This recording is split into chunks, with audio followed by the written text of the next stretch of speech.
शराबबंदी, सर्वे और smart meter, ये तीन आखिरी कील है नीतीश कुमार के राजनीतिक ताबूत में। ये सिरे से इनको साफ कर देगा। ये जो सर्वे शुरू कराया है, हर अंचल में लोग बता रहे खतियान निकालने के लिए, अपना खतियान निकालने के लिए लोगों को 5,000 रुपया लग रहा है। जब से सर्वे शुरू हुआ है, प्रखंड के स्तर पर लोग बता रहे हैं कि 50 लाख से 1 करोड़ रुपया की वसूली हो चुकी। शराबबंदी का यही हालत है, हर प्रखंड से करोड़ों रुपया शराब माफिया भ्रष्ट अफसर कमा रहे हैं। और स्मार्ट मीटर में गरीब के गले को दबाकर उसके घर में कहा जा रहा है तुम अंधेरे में रहो लेकिन स्मार्ट मीटर स्वीकार करो। ये तीनों एस नीतीश कुमार के राजनीतिक ताबूत का 3 कील है जो इनको पूरी तरीके से खत्म कर देगा। अभी रोके है ना सर्वे, दम है तो जरा सर्वे करके दिखा ले। हमने सबसे पहले कहा कि 6 महीने में घर घर में झगड़ा होगा, गांव में गोली चलेगी। ये आदमी सर्वे भूमि सुधार नहीं है। जब लैंड का रिकॉर्ड ही आपके पास नहीं है तो आप लोगों से क्यों मांग रहे हैं कि वंशावली बना के लाओ? सरकार के पास खुद लैंड का रिकॉर्ड नहीं है, रजिस्टर टू कॉम्प्रोमाइज है, उसमें हेर फेर हुई है, उसको फाड़ दिया गया, उसमें घोटाला किया गया, पैसा लेकर आपके नाम कर दूसरा नाम कर दिया। अनीता कुमारी है तो कुमारी में मुंह पर इंक गिरा दिया, डिस्प्यूट खड़ा हो गया। जब सरकार को खुद नहीं पता है कि किस जमीन का मालिक कौन है तो कैसे लोग ये प्रमाणित करेंगे कि यह जमीन उनका है?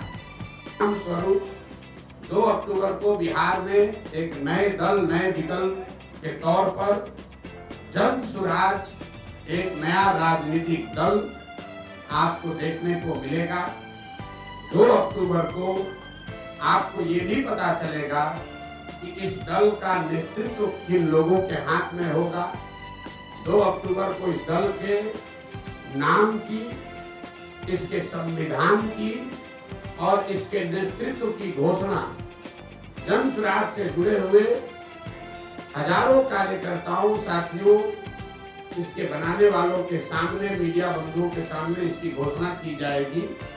और जैसा कि मैंने पहले बताया था, जन स्वराज दल जब बन रहा है तो ना मैं उसका नेता था ना मुझे उसका नेता बनना है। बिहार की जनता ने गांव-गांव में घूमकर जिन लोगों से हम मिले हैं, समाज को मत कर जिन लोगों को निकाला है, एक प्रयास किया है कि बिहार के सामने ऐसे लोगों का नेतृत्व दिया जाए जिसमें प्रशांत किशोर से जो आदमी बेहतर है, जिसकी काबिलियत, जिसका जज्बा, जिसका चरित्र, जिसकी ईमानदारी, जिसके अंदर बिहार को सुधारने का मौका हर उस व्यक्ति में जिसमें प्रशांत किशोर से ज्यादा है, वो आपको इसके नेतृत्व में दिखेगा।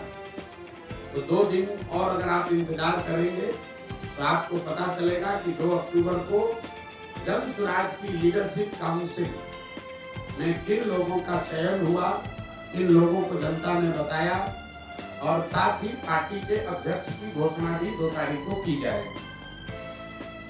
जो मैंने विकास की योजना जारी करने की बात कही है, हर पंचायत की योजना जारी करने की बात कही है, वो इसका तीसरा पड़ाव है जो फरवरी या मार्च में उस काम को फरवरी मार्च तक पूरा कर लिया जाएगा।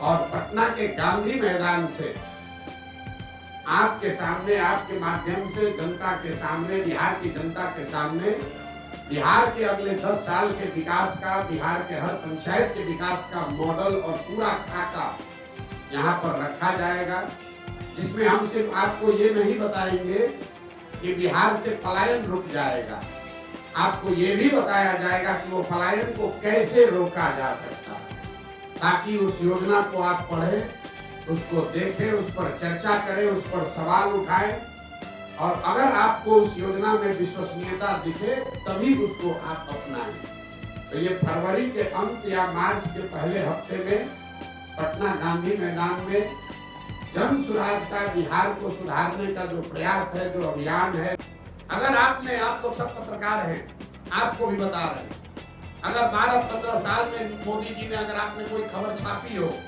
कि मोदी जी ने बिहार के विकास के लिए, बिहार में शुगर मिल चालू करने के लिए या बिहार में इंडस्ट्रियलाइजेशन के लिए या बिहार में पलायन रोकने के लिए मोदी जी ने आज बैठक बुलाई है दिल्ली में, आप हमको खबर दिखा दीजिए।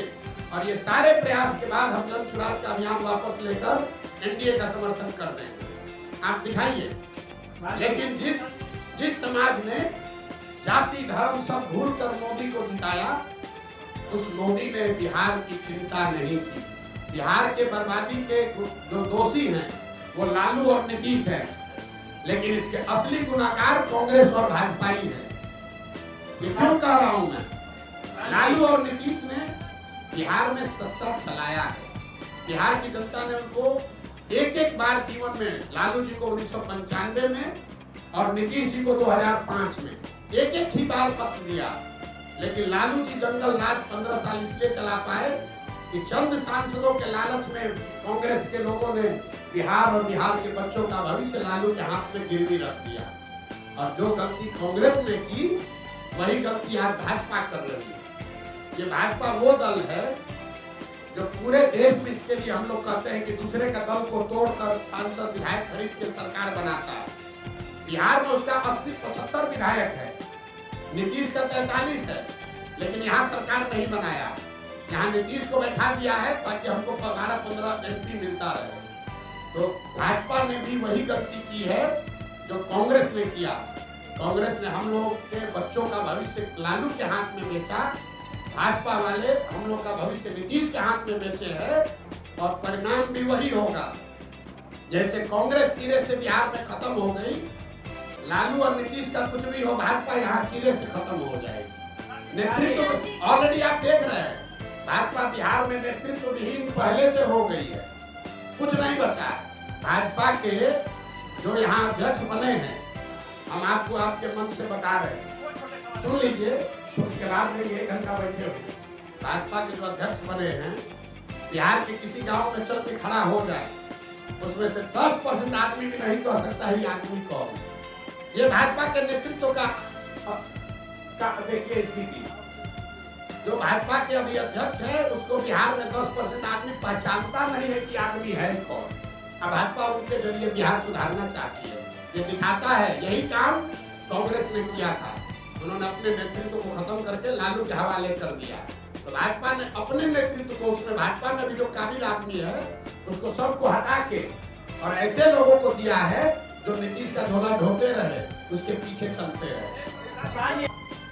2005 से जब से एनडीए बना है, उसके बाद से आरजेडी की कोई ताकत रही नहीं है।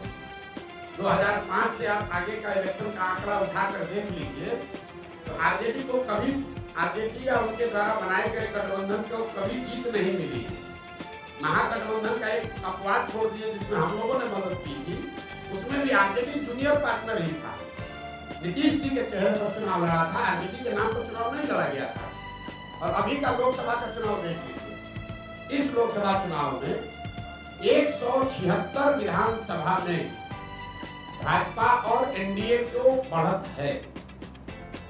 तो हमारा अगर मुकाबला है तो जो 176 में आगे है उससे मुकाबला होगा कि तो 50 सीट में आगे है उससे मुकाबला होगा। तो ये तो हमारे आकलन का विषय नहीं है, ये तो फैक्ट है। किसने कह दिया आपको?